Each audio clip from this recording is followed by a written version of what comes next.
Hi, I'm Kellie Kennedy, and this is my story. A verse that God has imprinted on my heart is God sets the lonely in families from Psalm 68:6. When I look back on different seasons of my life, I realize that they were all marked by a certain loneliness. The first real loneliness I experienced was through my parents' divorce in second grade. And at the time, I was the only one of my friends who had had that experience. And I remember it came up at a sleepover. I'm not sure why, but someone pointed out that my parents were divorced. And I remember the exact place, the exact couch that I was on in my sleeping bag, and the exact feelings of being the odd one out and alone in that experience. And fast forward to high school, I started going to youth group with friends. And during a worship night on a mission trip, the gospel clicked for me.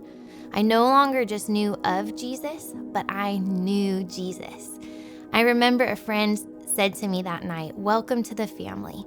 I didn't realize then just how prophetic and profound those words were. Because fact is, I did not grow up in a Christian home and maybe only went to church on Easter with my family. So in coming to faith, I had a newfound joy in Jesus, but also a newfound loneliness within my family. Having a changed worldview, an understanding of who Jesus is that shakes you to your very core and foundation, affecting every part of your life, but having the people closest to you not understand you, that's lonely. And to this day, I love being around my family. We have so much fun together, but I still feel misunderstood by most of my family. They don't get why on earth I would choose a low-budget life and become a missionary for a decade to college students, which is what I did before moving here.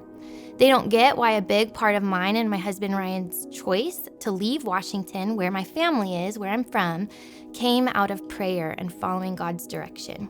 They love me, but they just don't get me because they just don't get Jesus. And there's a loneliness and longing within my own family. But the beautiful thing is that throughout all of high school and college, when I was developing and walking out this newfound faith, God placed people in my life, mentors and friends, people outside of my family, who I could process and pray through huge decisions with, to process years later all of the hurt and baggage that needed to heal and be forgiven from my parents' divorce. And in my 20s, the whole time of college and my almost decade of college ministry, I was single that whole time, which I just never envisioned for myself. I loved kids. I always wanted a family. I longed for a relationship with someone, but I also just wasn't going to settle. So in this long season of singleness, I really had to allow Jesus to truly be my everything, to be my main and constant companion, because there was no guarantee that I'd ever have that companionship within a family of my own, whether my family of origin or with a new family and a husband. It's just not guaranteed, but Jesus's companionship is guaranteed. And during that singleness decade, I ended up at 2 different times living with families and helping with their small children. And my seasons of living with those families, while unconventional, was Jesus's kindness to me. Getting to be a part of a family, seeing 2 different ways a Christian family can be and operate, how they discipled their children and practiced hospitality with their whole lives, that was invaluable.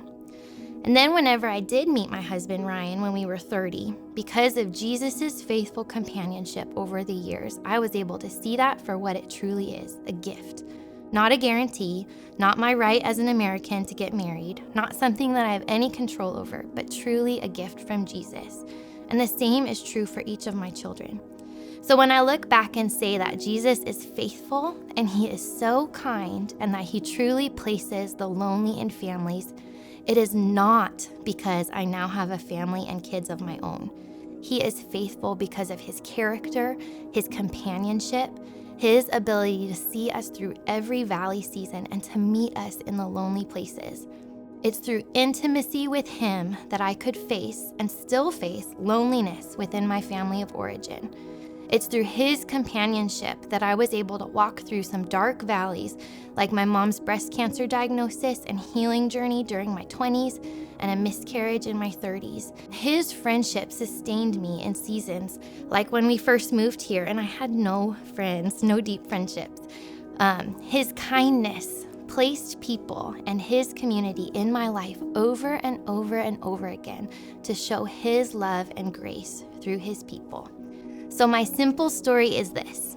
I'm Kellie Kennedy. I was lonely, but Jesus met me, and he has set me in a family.